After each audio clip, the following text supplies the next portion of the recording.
Shane and Jeffree, somebody mentioned them. I do think that a conversation about Shane and Jeffree could take up a long time. I don't think I'm going to say a whole lot. I'm not the biggest fan of Jeffree Star. However, I do believe that he is good for Shane. I really enjoy watching their friendship.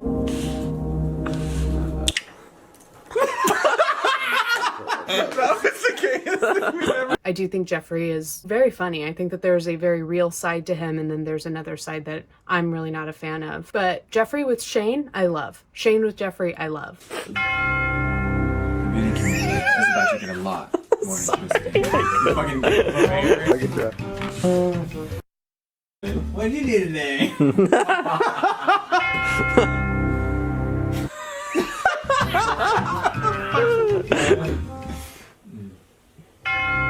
The bidding community is about to get a lot more interesting.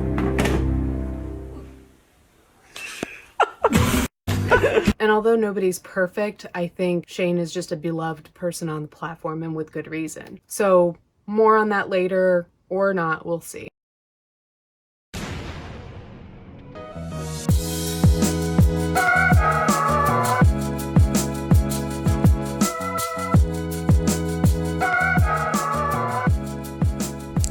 Hey there, or hello. Still not sure exactly how I should be greeting you, so just pick whichever one you prefer. Maybe let me know which one works for you. I am back, and if you're picking me apart physically, let's just go ahead and address a couple of things. No, my hair did not grow this long since the last time you saw me. Extensions. My hair doesn't grow. And I found some grays today, so that's fun. I may not have long hair again until the end of this decade or so, and I'm not kidding. Also, I don't know how disgusting this is going to be on camera, but I accidentally burned myself using the oven last week and totally forgot to cover it with a Band-Aid before I started filming. So we're just going to roll with it. So I hope you understand. So it looks like Shane Dawson and Jeffree Star may be making their return to YouTube. As of the time I'm recording this video, as far as I know, they have not yet. But Jeffree Star has made an announcement that he and Shane will be doing, I think, some sort of like series on finding their cosmetics in Nordstrom Rack, I believe it is. And both of these men have been pretty much offline for like the past year or so. We've seen them here and there, but you know, in terms of just their usual YouTube activity, they've been gone due to, if you didn't know, their cancellation around this time or a little bit earlier last year in what was called Dramageddon 3. Depending on who you ask. And I think it's obvious to anyone who consumes regular, or I don't want to say regular YouTube content, but the kind of content that you and I consume, at least what we talk about in kind of the drama and commentary and tea side of YouTube. It's no surprise that these two men as a pair are toxic as hell to the YouTube community.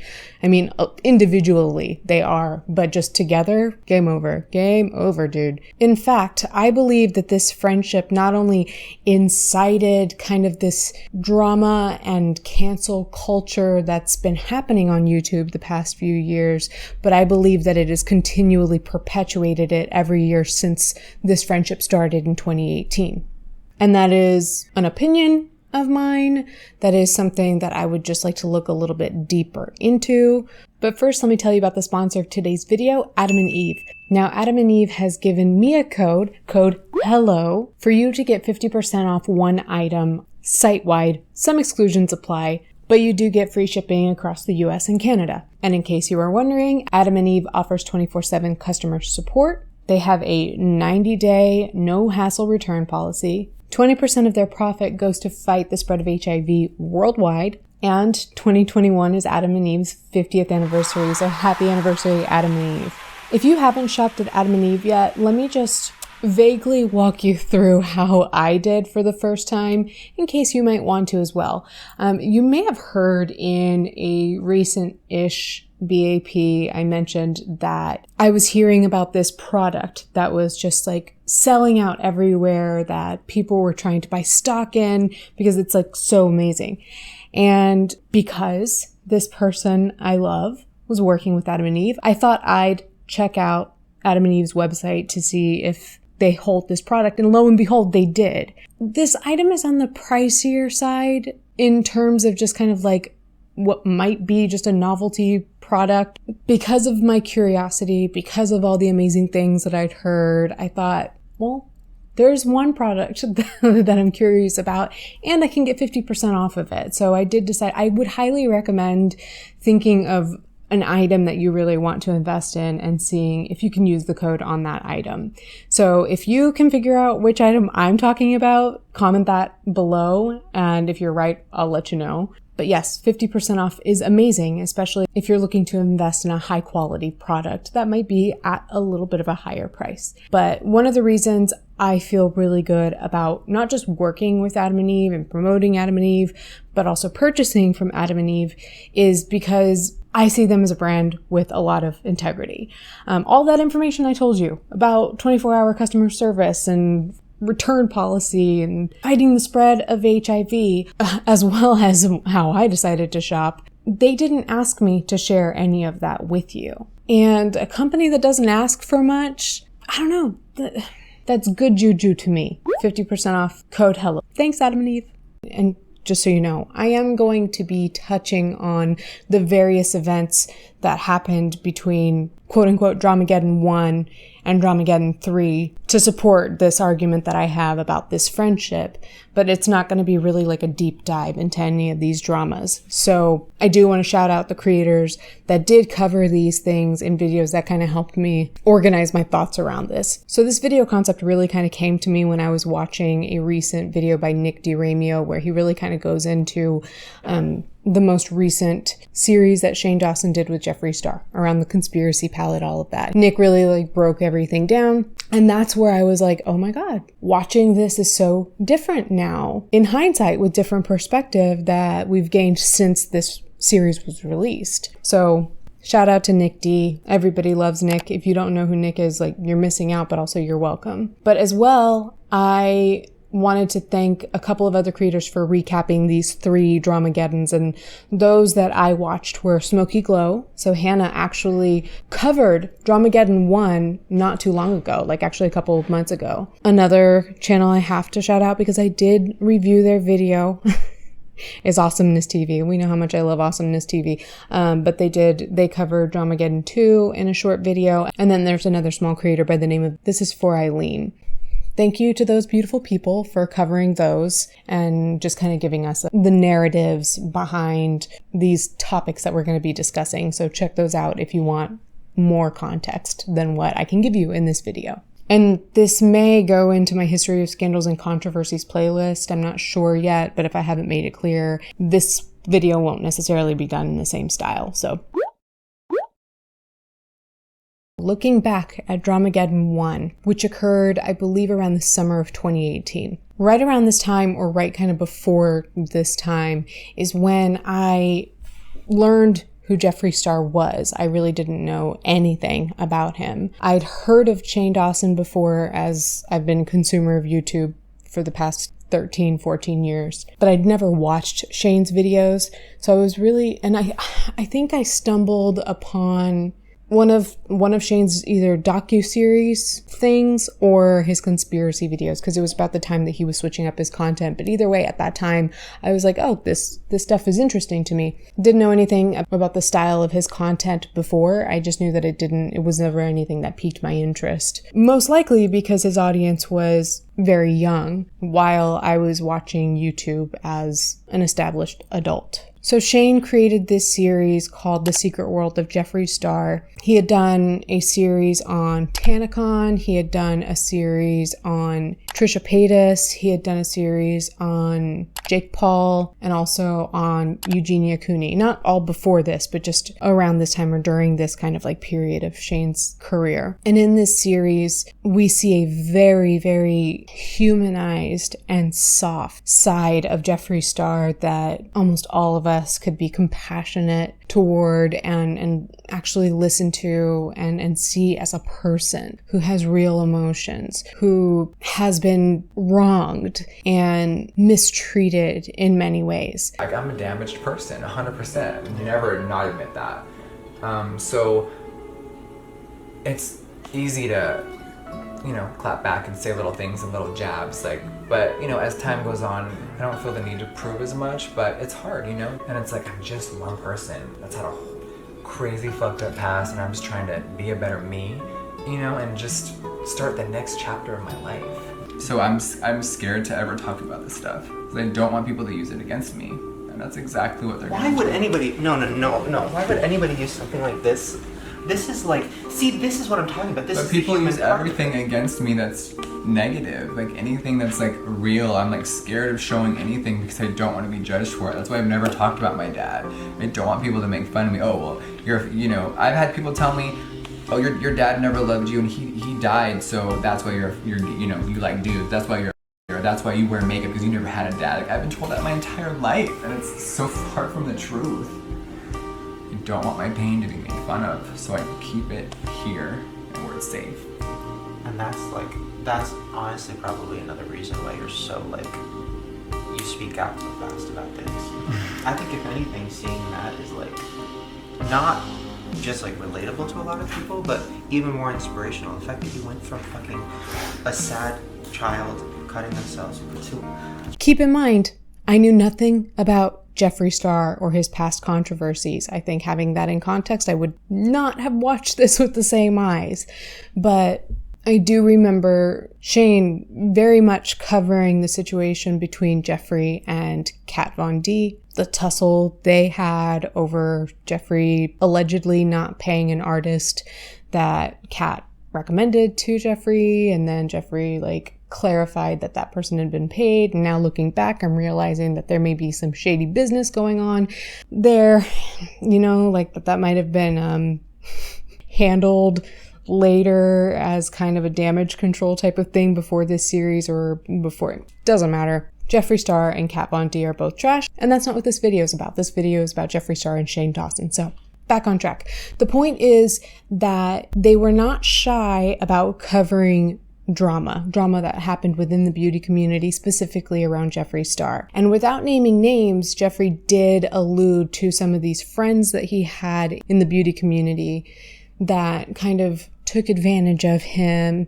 despite all that he did for them, despite all of the resources and contacts he offered to them. And Shane kind of overlaid some photos that tipped off who they were talking about. And so depending on how much you were privy to what was going on in the beauty community on YouTube at that time, you may have already guessed or wondered that there may be some sort of tension between Jeffree and some former friends of his, being Gabriel Zimora, Laura Lee, Manny MUA, and Nikita Dragun. If you already don't like me, you're gonna get the portrayed version of I go through friends quickly. Right.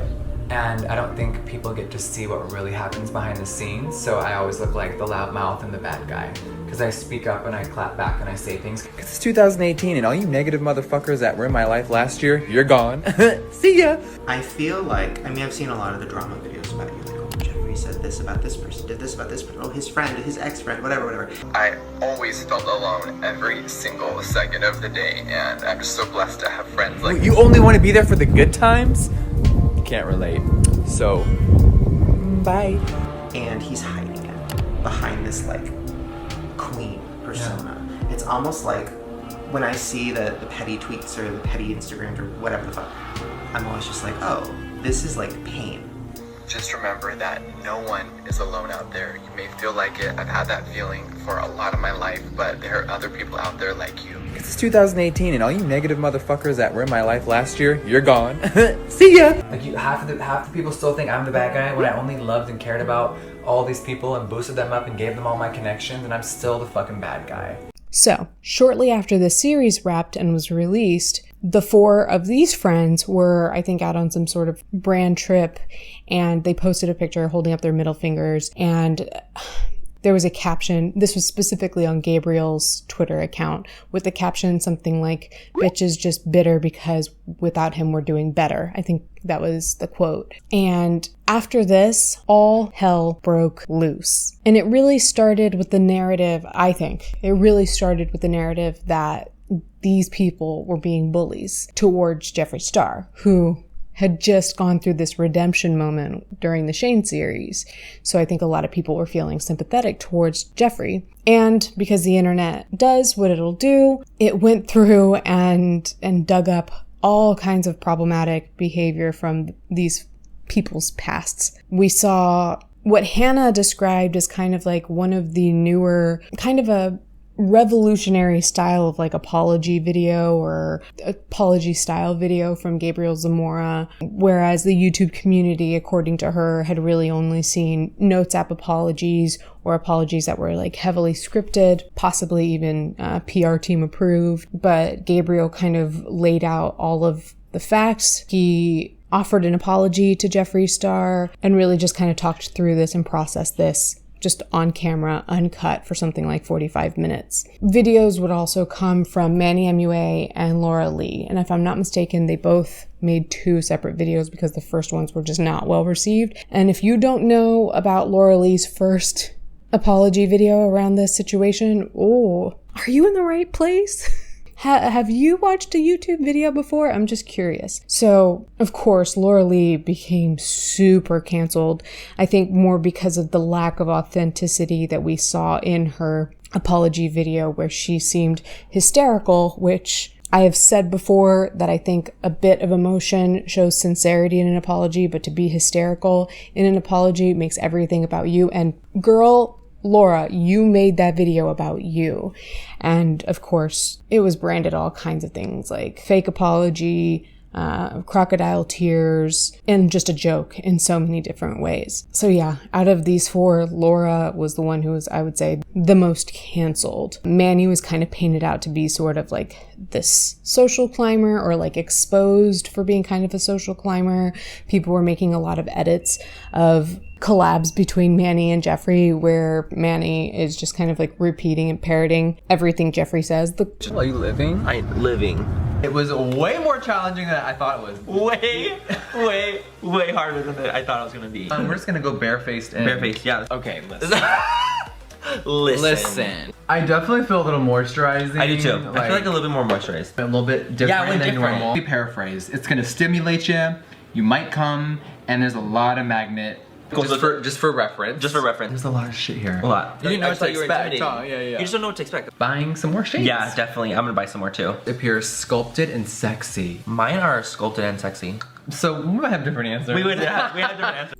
If I'm being honest, the edits are pretty funny, but at this time, it just kind of worked against Manny's favor. And to my knowledge, at that time, I don't think we really heard much from Nikita Dragun. And I don't think she was all that impacted in terms of the negative repercussions that some of the others saw. And at that time, I don't think we heard much from Nikita Dragun at all, at least in regards to this situation. And I don't think that she saw a lot of negative impact from this either. And some say it's because she didn't address anything, and there's sort of this backwards rule on YouTube, or not rule, but just kind of just the way things go, you know? That if you ignore drama, it'll go away. That's just kind of a backwards attitude, I'll say, on YouTube. But I also think that there's just kind of this culture around these quote unquote villainous creators who kind of revel in this like rebellious and mean-spirited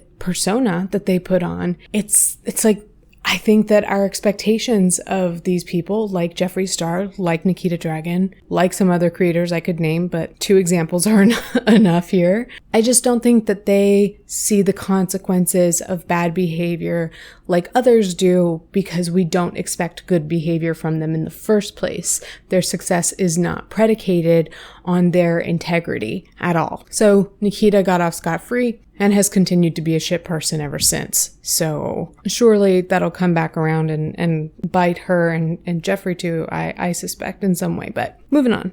I think that was really kind of just Jeffree's time to sort of relish in enjoying the downfall of not only these former friends that had kind of ostracized him, but potentially, I'm not saying I think this is what happened, but just potentially eliminating other competitors in his community. So with that comes Dramageddon 2 in 2019. I think around the summer again. It was around whenever Coachella is. So I think that is, I don't know. I'm not a Coachella person. Whenever it's warm out, summer. This Dramageddon 2, is also known as the Bi-Sister Scandal. So if you haven't heard of that, let me explain the history of YouTube drama to you. But in all seriousness, there was a situation between Tati Westbrook and James Charles, seemingly just between Tati Westbrook and James Charles. There's so much going on with James Charles right now that I do not support, that I do not agree with. Fame, power, and a fat bank account will change almost anyone. And if you don't have people that will tell you to your face that you're doing the wrong things, you will change. And I tried to be that person for you, James. I really tried. I don't think there's any getting through to you, and I don't want to be friends with you. I don't want to be associated with you. And I need to say that very publicly so that this chapter can just be closed. In which Tati Westbrook posted a video called Bi-Sister that really just kind of, I'm going to say in quotes, quote unquote, exposed James Charles for a lot of problematic behavior and what she referred to as kind of trying to trick straight men into thinking that they were gay. Oh my God, you tried to trick a straight man into thinking he's gay yet again, and somehow you're the victim. You know, it's really disgusting to manipulate someone's sexuality, especially when they are still, emerging into adulthood and don't quite have everything figured out. You are using your fame, your power, your money to play with people's emotions. You're threatening to ruin them. You're threatening to embarrass them. And you're doing that to have them behave sexually in your favor, even if they're straight. And you know what? That's not okay. That behavior is not okay. Whether you're a woman, a man, gay, straight, bi, whatever sexual orientation you are, that is your personal call, and it is not someone else's to take. It's not someone else's to play with. It's not someone else's to mess with. And how dare you laugh about it and make meme after meme and retweet and this and that and I love straight boys and make it a joke.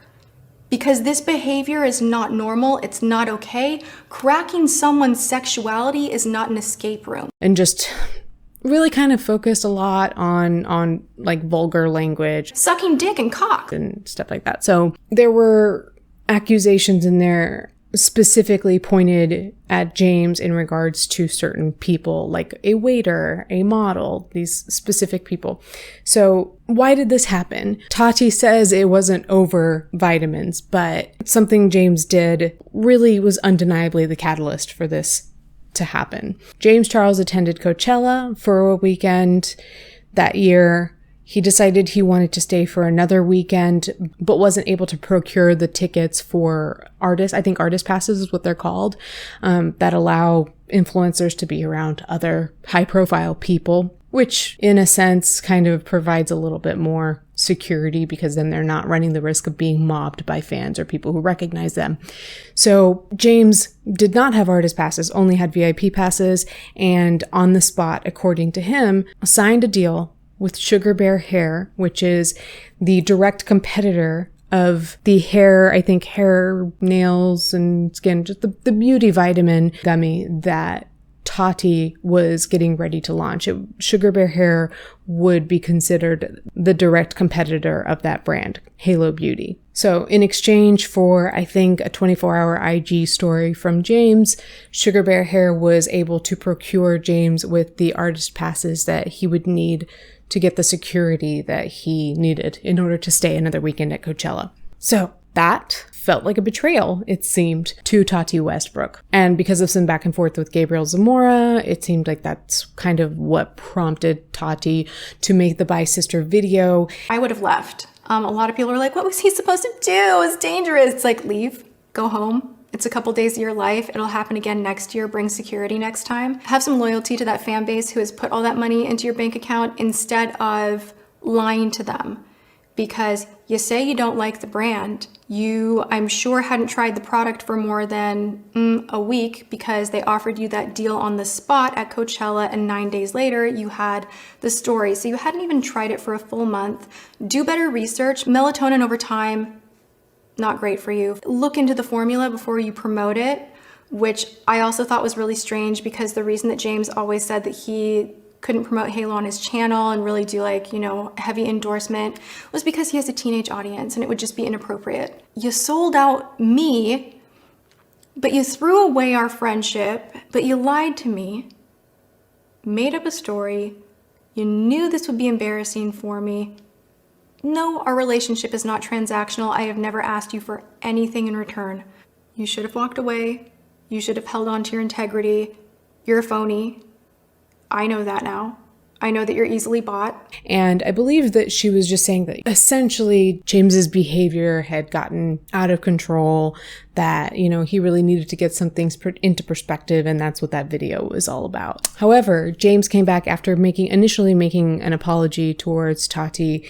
He actually came back, and after losing, I think, a couple million subscribers, he came back with a video in which he provided receipts to really kind of debunk all of the claims that Tati made for the most part. Despite what Tati said in her video, this whole situation was definitely not a big scheme that was orchestrated beforehand. It really did happen on the spot. The Sugar Bear Hair team texted me the proposal right away. No money was involved, and with no time to negotiate, in a panic, I signed, and that was that on that. James Charles, he had 9 days after Coachella to talk to me. On Monday, April 22nd, which was one day after Coachella, I was due to post my stories based on my contract. And up until that moment, I honestly had not thought about the fact that Tati was a Sugar Bear Hair competitor. And in that moment, I thought that as a friend, she deserved a courtesy text to let her know the context of the sponsorship and everything that was going on. To not even get a phone call, to not even get a text a few days prior, but right after that sponsored post went up, to have a text like, hey mom, love you, I'm stressed.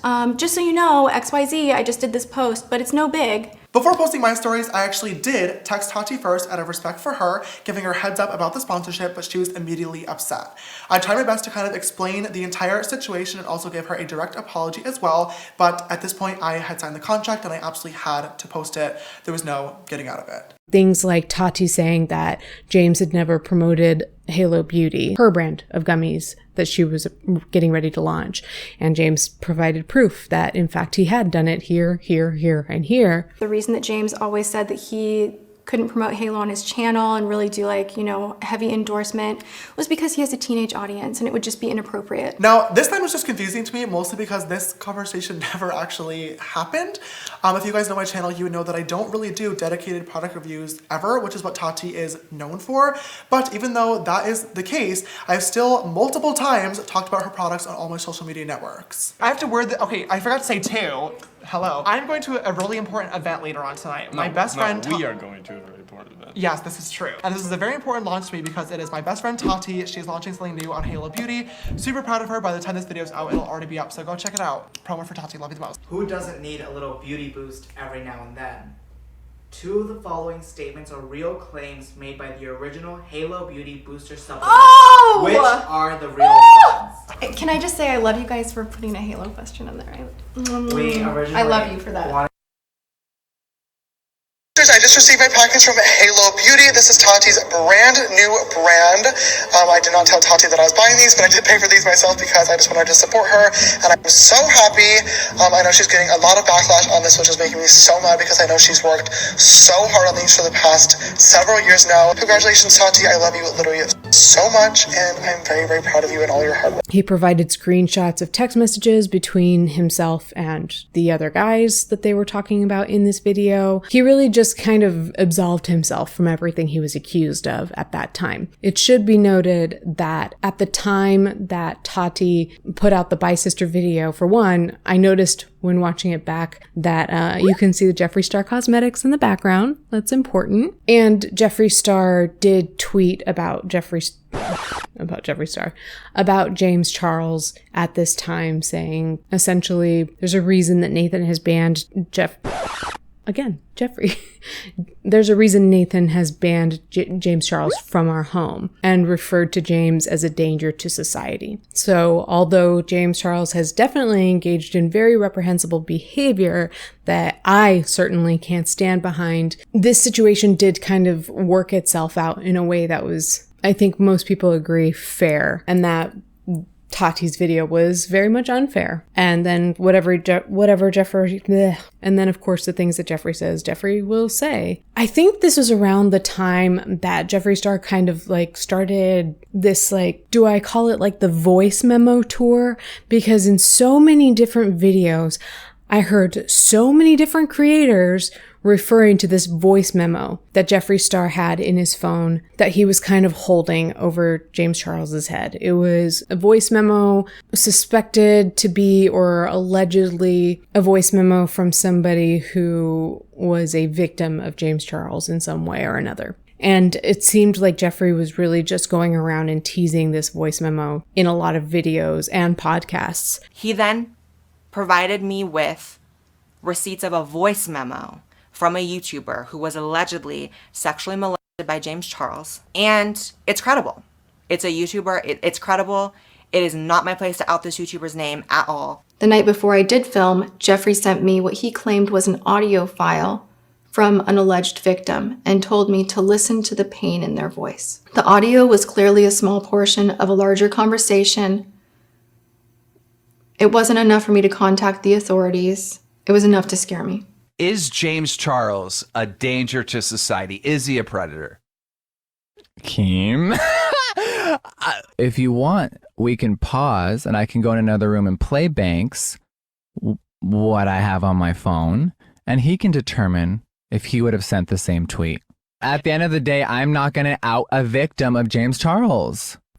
Honestly, I think to terrorize James. So, summer of 2020 comes around. I believe that the huge cancellation of Shane Dawson really started because Jenna Marbles did this thing where she kind of canceled herself by coming on camera and truly taking accountability for her past problematic behavior, not making excuses for it, and then just kind of peacing out. And I think some other creators were kind of like inspired, but failed to do, the exact same thing. And I think maybe even Shane said that video inspired him, but he went on his own channel and talked for a while about how he has had some very problematic behavior in his past that he is so sorry for that he should lose his career over. And I don't know if you manifested that, Shane, or if that was just foreshadowing or what, but I saw Jenna Marbles' video, and it really inspired me, and felt like a sign from the universe that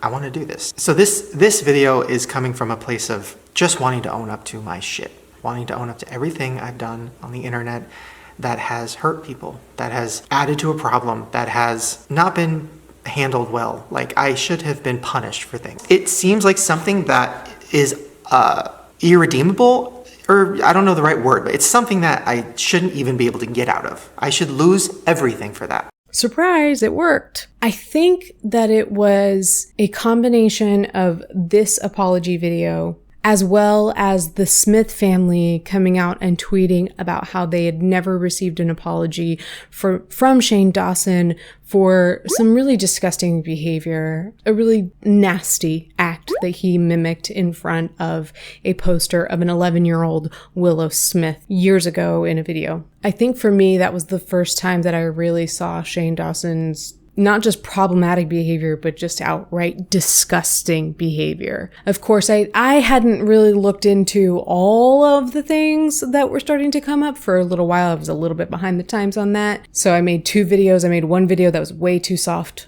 on Shane Dawson before I saw all of that stuff, before I saw D'Angelo Wallace's video specifically. And then I made another video where I really fully disavowed Shane Dawson as a creator, one that I could not see myself supporting again. So I don't know if Shane Dawson could have come back from that situation just as it stood. There's no telling because too many things have happened between, so we can't say what is to account for what. But at around that time, Tati put out a video. I think it had been about a year since the Bye Sister video. She put out a video called Breaking My Silence. And in this video, she really kind of went into detail about really everything that was going on around the Bye Sister scandal. And she laid it all out and exposed Shane and Jeffree for the roles that they played in that scandal, in making that video come to light. I've lost over a year of my life terrified of social media, and terrified of speaking up against the people that used, coerced, and manipulated me into uploading my video in May of last year. Back in December 2019, after Shane and Jeffree's series ended, James Charles came to my LA home, and we compared DMs, texts, and stories about what had happened behind the scenes. One thing that he did that did concern me a lot was how he would frequently comment about how much dirt he held on other brand owners and members of our YouTube community. I believe that he actually held blackmail material on many people and was capable of destroying the entire community. Back in 2019, Jeffree started talking a lot more crap about James Charles than usual. It seemed that doing so had become his biggest obsession. Over the next few weeks, Jeffree began talking to me about how Shane Dawson was a big fan of mine and wanted to meet me, and how I should be involved in their docuseries. He said that James Charles was a monster with many victims. Over the course of the next few weeks, he and Jeffree fed me so much information that I felt sick. By the time the drama around James Charles's promotion of Sugar Bear Hair reached its peak, I was beyond gaslit. Jeffree and Shane were both bitterly jealous of James Charles's success. Jeffree resented that so much of his business was centered around his biggest rival, and Shane did not like that James Charles wanted to make a documentary. Neither of them were happy with standing in his shadow on YouTube anymore. And it's also my opinion that Jeffree and Shane needed James marginalized and out of the way for their November launch of the Conspiracy Palette along with Shane's merch. I've also recently been informed that Jeffree is allegedly a co-owner of Morphe. I had also been told that James Charles was about to develop an entire cosmetics line with the owners of Morphe. It is now my opinion that James Charles was not their only intended target. In this video, she told us a number of things, but a few details being that at the time that she was to release the Bi-Sister scandal or the Bi-Sister video, she was highly concerned because James was in a hotel on the 55th floor, and she was concerned that he might act on an impulse that he would not be able to take back in terms of hurting himself. I texted Shane sharing my concerns for James Charles, that he was out of the country on a high floor of a hotel and I was afraid for him hurting himself. Shane texted me back and said that I should not be nervous about the 50th floor, that James Charles was a narcissist and that he would never do that. Shane never reached out to check on me, and he never shared the trailer with me, and I asked him to not include the drama in the series. We heard that Shane Dawson apparently said that James Charles deserved a slice of humble pie the size of the Chrysler building, I believe he said. So the part of the Twitter note that I regret more than anything in my life was the part where I said that James deserved a slice of humble pie the size of the Empire State Building. And this is also, some of these details were also brought forward by some other people. So a couple of other people that came forward included Cam Lester, who is an ex-employee of James, now I'm doing that, an ex-employee of Jeffree Star's. And he talked about just how much Jeffree was obsessed with James Charles and he just like was so blunt and out of nowhere asked me, do you like James? And if you guys know me, James helped me with my career when I first got into the beauty space and tell my HIV story. Like, he's always been very supportive of me. And I was like, I don't have a problem with him. Do I agree with everything he does? No. But I don't have a personal problem with him, and he's done so much for me, so why would I go against him? And he was like, well, you don't fucking owe him forever. And I just was like taken back when he said that, because I was like, it all happened so fast. He was like, you don't fucking owe him forever. And I just remembered that, and I was like, what? OMG. Just kind of talking crap about him and not wanting to have anything to do with anybody who has anything to do with James, etc. But to circle back to breaking my silence, Tati really talks about how she essentially felt manipulated and pressured into making that video, specifically manipulated by Jeffree Star and Shane Dawson. She also told us that Shane Dawson offered to help with the video in terms of, I think, like preparing the title and thumbnail or something like that. Shane Dawson didn't just know about my Bi-Sister video. He offered to help edit it. He even offered to design the thumbnail and help title it. Keep in mind that up until this point, I didn't even know I was making a video. So how is it that so many editorial outlets knew that something was coming before I had even made a decision to film? But he did offer, according to Tati, to play a role in creating this video that was to be, this hit piece that was to be posted. And I'm not sure if it was in her video or in Cam's video or where, but we heard about Shane Dawson being on the phone, screaming at or about James Charles or something like that. I just remember when I heard that, I'm like, that's weird. That doesn't sound at all like Shane Dawson, or at least the Shane Dawson that we've seen on YouTube. You know, the ever loving, caring empath, the person who's so sensitive that just feels for everyone, feels so much for the world. I spoke about my faith and told him how deeply I feel for others. He shared with me that he was an empath and that he could feel all of my pain. Supposedly screaming at or about James Charles? Like, it was hard to believe because it was such a departure from what I had seen of Shane. But trust me, I don't believe Shane to be like a nice person at all these days. Just to be clear. Try. It's a stab. Well, but who's asking that? Shopify. Fix it! Cool. Can we please do I'm that not right now? booting these kids. There's a kid in a hospital bed right now who has a fucking laptop. Oh, never mind. Fix it. Yeah. I'm not taking anything out of the movie to please a bunch of out-of-work actors in Pittsburgh who should be lucky to get an audition for a feature film. No director has ever taken anything out of a movie to get somebody to audition. I'm angry that we're finding out about this 2 days before we start filming the movie. I don't know. I'm gonna go. Shane, stop it. You can't go. We have too much to do. I'm gonna go and I'm gonna do this in my But around that time, I think there was kind of this rumor that I heard that's just kind of been like rumbling around in my head. And actually, I did make a podcast where I talked about this. But there was a rumor that said that perhaps Jeffree Star was trying to eliminate a competitor in James Charles. And I think that's really important to keep in mind for what we're about to talk about. So we are going to go back in time a little bit. So now, it was between Dramageddon 2, or the Bi-Sister Scandal, and Dramageddon 3, or Shane's self-cancellation plus breaking my silence.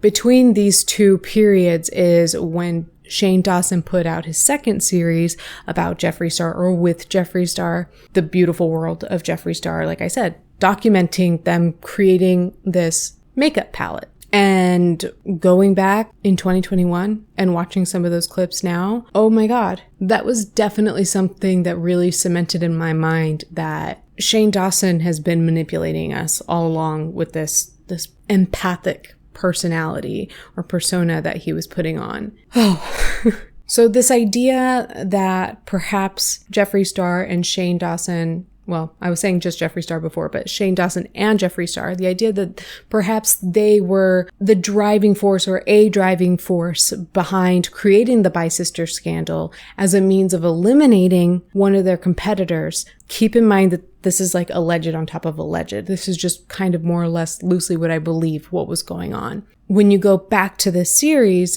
some pieces are a lot more telling than before we knew this information. So if you aren't aware, as Shane was kind of teasing and promoting this series, and I think as they were creating it, Shane asked his audience, do you want to see the business side of creating a makeup palette, or do you want to see more about like the drama side of the beauty community? And overwhelmingly, his audience said they wanted to see more of an insider look at the drama in the beauty community. However, after I think 6 or so episodes, we saw nothing but the business side. And in fact, it got to the point where Shane and Jeffree were being criticized for using this opportunity as just a cash grab, that there was no interest in terms of Shane Dawson's interest. There was no real interest in makeup or even how that community or that market works. But Shane Dawson had this huge brand, this huge following, and there was potential for a lot of money to be made.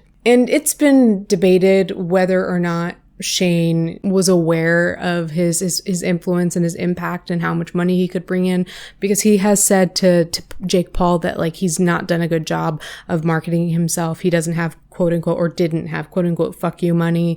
And then in this series, Jeffree Star is just like looking into things like, oh, you're selling your merch on, I think it was Amazon, and do you realize that you should be receiving this much of the profit? Like there's this I don't know if it's a facade, but there was definitely this air about Shane Dawson that's like, I'm not good with business. I'm not good at money. I don't have money. I'm so poor and relatable, you know, that whole thing. So I do believe that that is probably true to an extent further than what Jeffree Star knows about. I was going to say his own potential pull and business acumen, more or less. I definitely believe that Jeffree had and has more of that. And I think he put a bug in Shane Dawson's ear. I think, and I mean, I was going to say, well, I think, or like, this is my opinion or is my speculation, but we saw it. I mean, that's what we saw in the series, was really 6 episodes of Jeffree expressing to Shane how much money he could make if he monetized his name through a makeup palette. And that they did. And I think due to a lot of the criticism about this being a cash grab on the part of these two men, I think that's when we started to see Shane Dawson really kind of, I want to say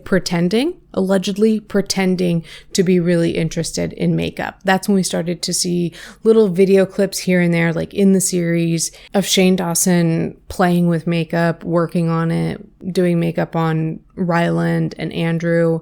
And in fact, I think it might have been after the launch of the palette, but I think it was still kind of in defense of this argument.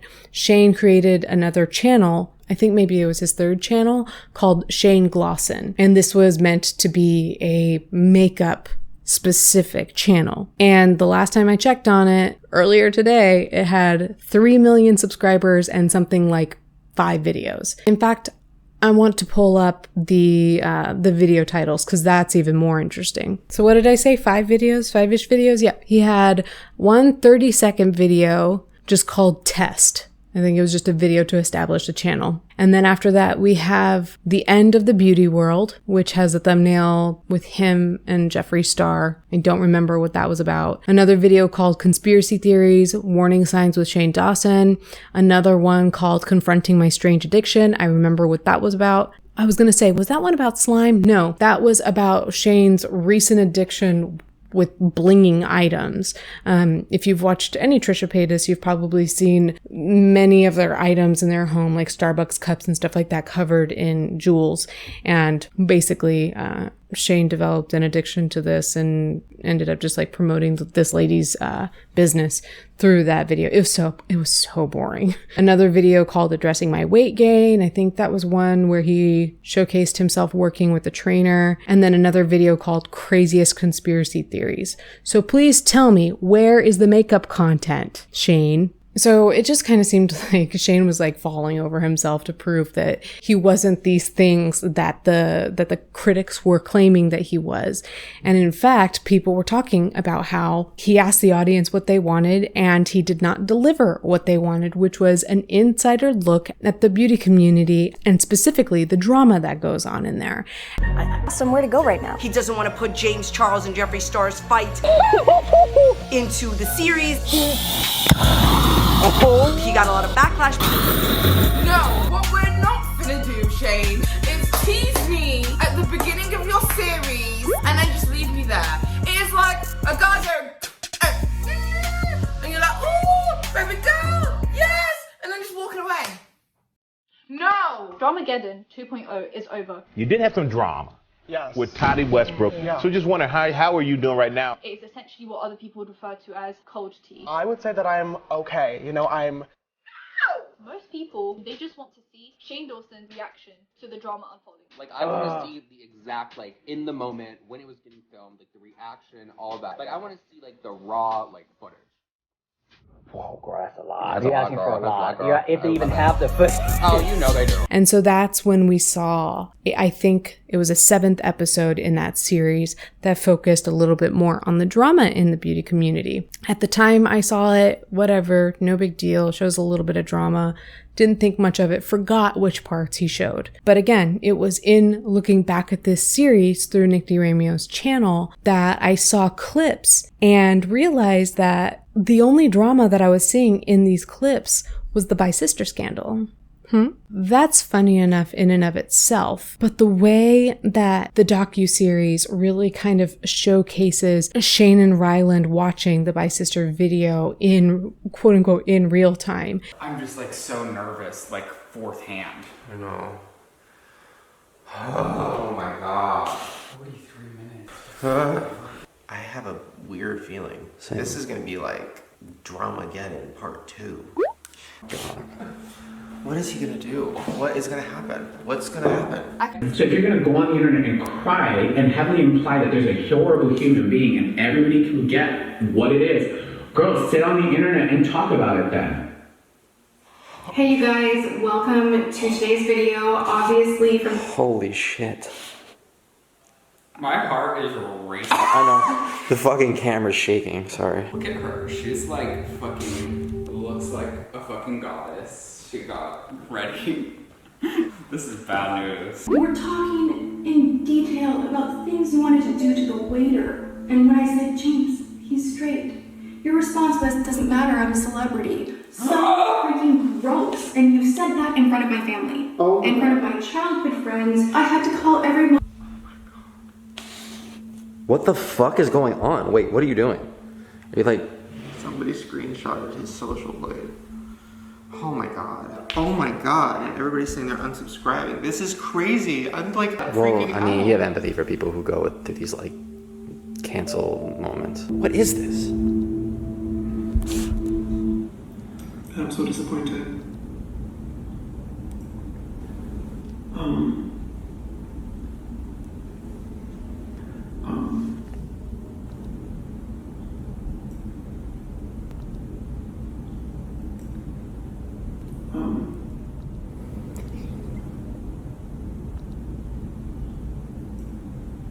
Why is he just staring? What do I have to say?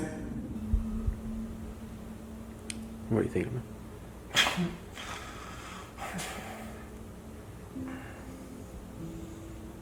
I hate this. I feel like everything has gone way too far. The air of shock and awe that Shane and Ryland put on is just, looking back, I'm just like, there's no way that this was anything other than fake. Shane said that James Charles was a monster and that James Charles was hurting minors.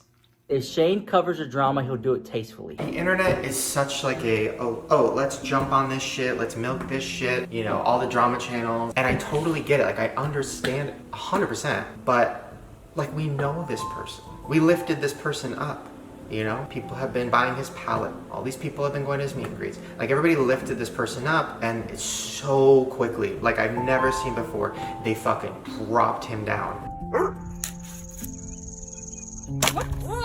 It was so immediate and such a flip that like it's scary and also sad. This needs to be a lesson for the whole internet and for beauty communities and everything. No matter how angry you are, how justified you are, it's not worth it. Shane said he was planning to interview victims for the docuseries. He told me that something needed to be done to stop him from hurting more people.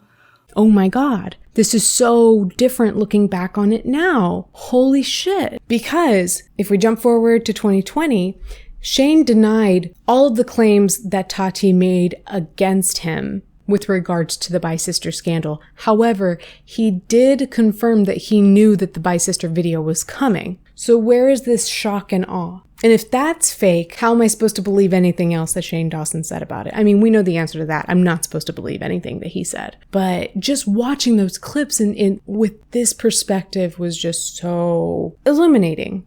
And then it made me think of other parts of the series. And if I'm not mistaken, I will double check this. I believe that there was a conflict where Jeffree Star was talking to the people over at Morphe about a release date for the conspiracy palette. And they wanted a certain date.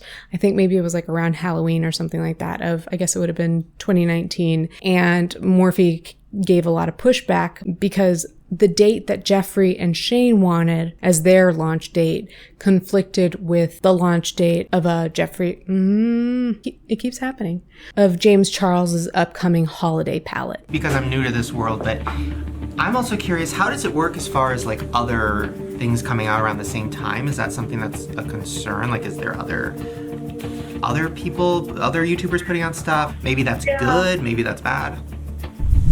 Well, I think this is what we're just trying to figure out. We would definitely want to make sure that you have a full moment, you know, being showcased in the stores and the light boxes, you know, homepage takeover, social takeover. And I think that,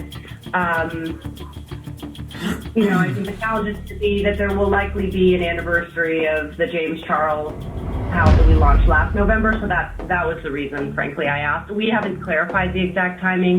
Which just, again, in perspective, looking back at that, whew, seriously, was Jeffree Star trying to eliminate his number one competitor? And I hate to get this dark about it, but was he trying to get this person canceled, or was he trying to get rid of this person altogether? And the only reason I say that, and I'm trying to be very vague because I didn't put any trigger warnings on this. I'll probably pop them up on the screen. But the reason I wonder about that is just because Tati says that she expressed this concern over James being on the 55th floor when this video came out. I'm helpful to my best friends, especially the ones that were with me in Australia, that kept me from making a really, really dangerous, irreversible choice that I would not have been able to take back. Because if it weren't for them, I would not be alive today, and they know who they are.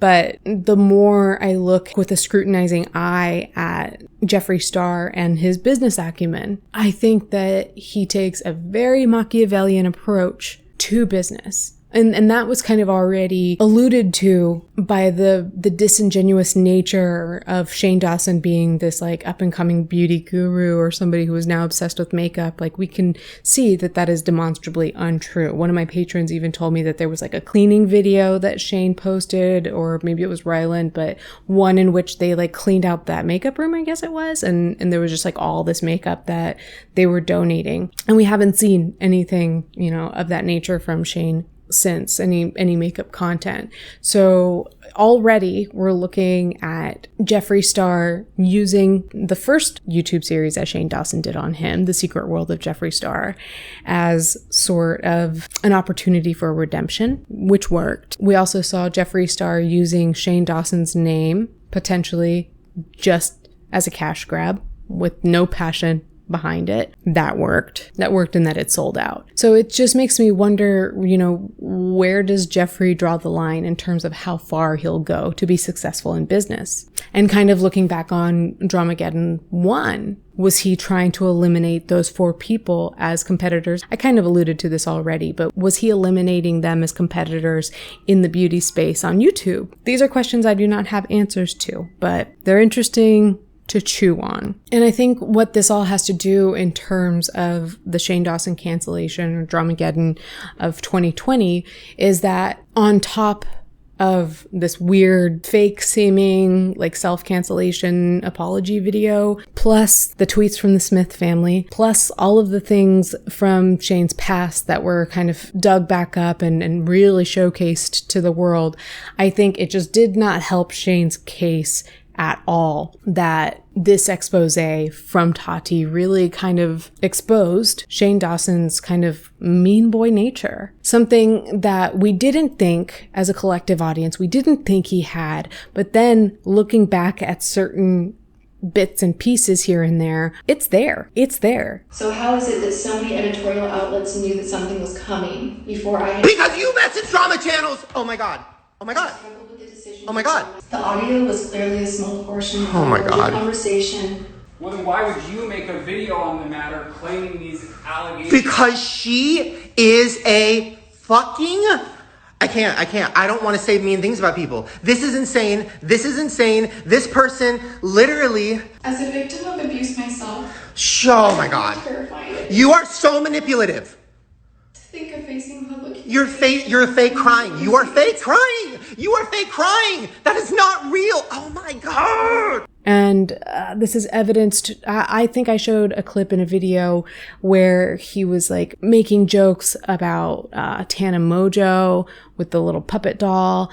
I've seen clips where he's mocking Eugenia Cooney by filming, I think it was like a Halloween decorations, like a skeleton in a store, and then shortly thereafter doing a a redemption series on Eugenia. And since then, we've also found out that allegedly Shane Dawson was the person who told Gabby Hanna a rumor about the sexual health of Trisha Paytas that was untrue. So it was all there in front of us. Damn, man, public favor is a strong drug. I bought this sensitive boy, nice guy persona just as much as the next person. I mean, I hate cliches, but I guess the bigger they are, the harder they fall. So, as it stands, just about no one wants these two men, or either of these two men, to return to YouTube. But certainly not as a pair, not together. Like, what are you thinking, Shane? Shane Dawson spent so much time redeeming problematic people in these series. I mentioned Tana Mojo, Jake Paul, Eugenia Cooney, Trisha Paytas, Jeffree Star, and it's come back to bite him very clearly, very obviously.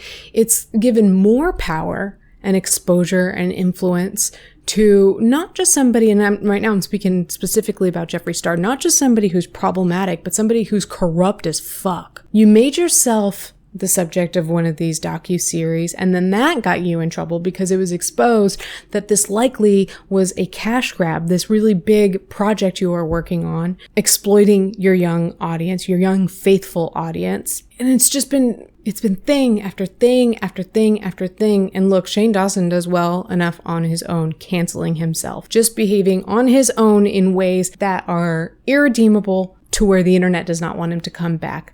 But you add Jeffree Star in the mix, and that just amps everything up to 10. No, they were already at 10. That just moves the bar that much more. So while I believe Shane Dawson and Jeffree Star both to be just very shitty people that I don't really care to see back on the YouTube platform. In a sense, I feel like trying to get this message across to the Jeffree Stars of the world is just pointless. Kind of like I said earlier in kind of comparing him and Nikita Dragun. Like I said, when you come onto the scene and you create this villainous persona, our expectations of you are just not that high. You get away with shitty behavior. How do you teach a lesson in there at all? I do believe that this time has been hard on Shane Dawson. Doesn't forgive anything that he's done, does not invite him back to the platform, but it just makes me wonder, like, what are you doing? Like, you've already dug your own grave, and you're just doing it more and more and more the more you work with Jeffree Star. Sometimes I wonder if perhaps Shane Dawson fears for his life the way a bunch of other people have told us that they have feared. But Shane Dawson, Jeffree Star, with this series, this Finding Our Palette in Nordstrom Rack series, like, just don't. We don't want it. Even if I've tried to put myself in the mindset of when I was enjoying their content, I can't imagine this concept even being interesting in the slightest. Just don't do it. Just don't. So that's that on that. Thank you for hearing me out. Thank you to Adam and Eve for sponsoring this video and providing a promo code to my audience. Promo code HELLO for 50% off one item. Some exclusions apply. Free shipping in the US and Canada. Like I said, good juju with that company. I would highly recommend checking them out and using my promo code like I did when I decided to support another creator that I love. Just to wrap this up nice and neat, please be sure to check me out for my podcast that is done in a live stream format on YouTube, Tuesdays, 6 p.m. Eastern Standard Time. You can find me on social media, primarily Instagram at helloleesh, and you can join my little corner of the internet to get more in depth in these conversations with me, as well as the people who watch my videos at patreon.com/helloleesh. It's the best little community online, hands down, also hand to God. How that works, I don't know, but it serves to express my sincerity. So thank you to my patrons and to you, the one person who's watching who's not me. Thank you. I love you, dude. And I'll see you probably on Tuesday. All right. Thanks. Bye. I firmly believe that people are good. Yeah. And that is something that people try to argue with me on or try to convince me is not the case. And that is something where I am unrelenting. I hate it so much when commentators and people in general are like, well, this person's a bad person. Right. And I hate that so much because then I'm like, where do you draw the line? Are you a good person? So are you better than them? Like, that throws me into a tizzy and I just like short circuit. So from a philosophical standpoint, I do approach these things with everybody's good, But at the same time, I can be very judgmental. I have very strong opinions. I don't waffle about, how I feel about topics and people's behaviors. So I do try to approach things through the lens of, okay, what do I think is going on for them?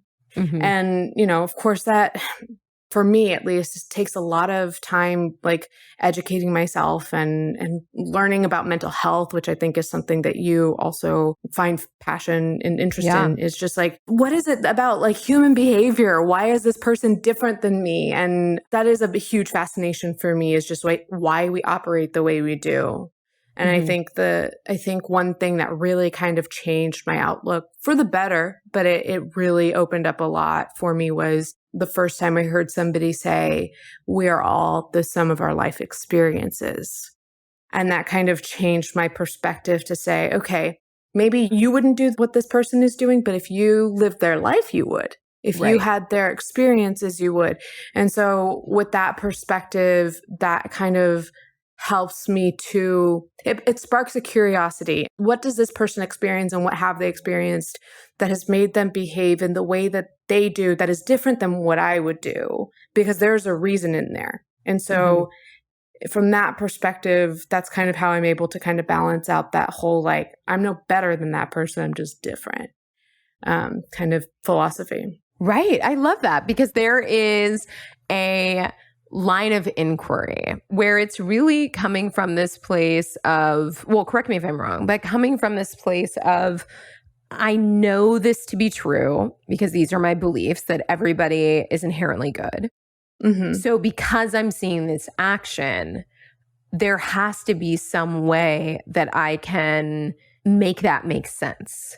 Yeah. Right. And like guess at what that is. And I think that that is super powerful. And I totally agree. I feel like regardless of the temperament or belief systems of everyone, I 100% believe that everybody is the hero of their own story. And when you see actors that have really taken on really dark roles, a lot of times talking about their process, the first thing most of them have to do is say, I need to put myself in this space of I'm the hero. I'm doing this for a reason. Like, this is the best outcome, whatever, to justify to themselves why they're doing these atrocious acts. And I feel like having that cognitive empathy, having that ability to trace steps and use your imagination to really figure out how somebody can get to where they are is very different than condoning that. And I feel like people a lot of times don't have that nuance because it's easier to just put things in a bucket instead of really having empathy as to how somebody can arrive at this as a solution.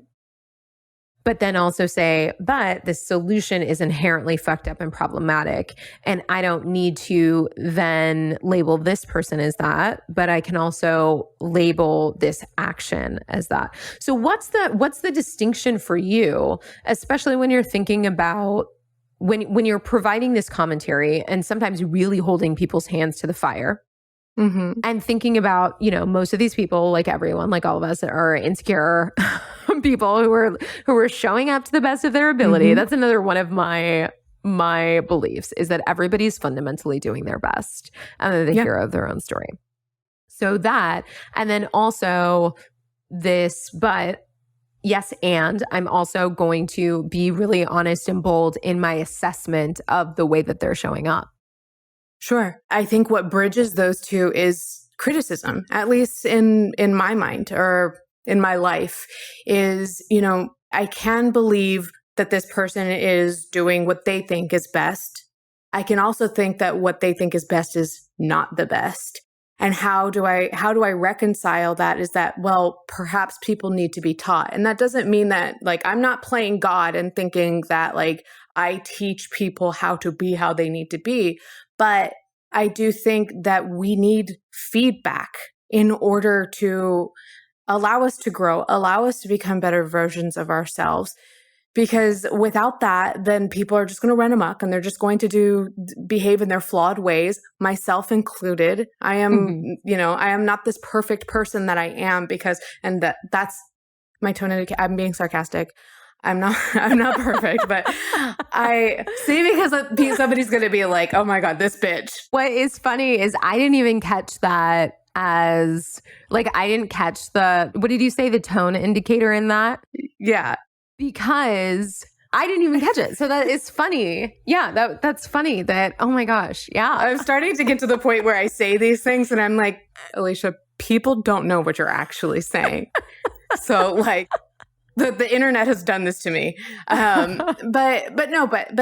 But in a sense, it is that, because if I am going to act as some sort of the judge and the jury on my own YouTube channel, right, then I need to come from a space where, whether people like this or not, where I believe that I've figured it out somewhat, that I am doing okay in my life. Because if my interpersonal relationships were all just on fire right now, who would I be to be giving anybody any sort of criticism or advice? Of course, in no way am I perfect. I am still figuring this out.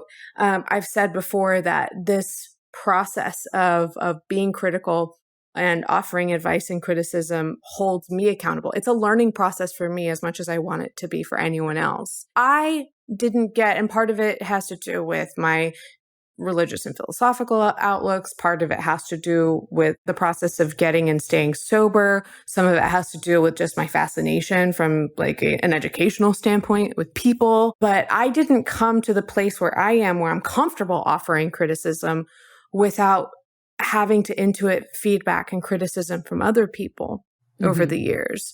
So I think I think we all need that. So Joe Schmo on the street, all of his decisions are not perfect, but he still can be a perfect person in a sense. And how I reconcile that is that we're all here with a collective responsibility to look out for each other and to course correct for each other. So this is all part of the process. If you love this episode and the show, be sure to rate and review on iTunes and share it out in the world with a friend, family, frenemy, whatever feels good. You can follow us on Instagram at The Bold Bitch Podcast, and we're waiting for you at theboldbitch.com/mafia. See you next week.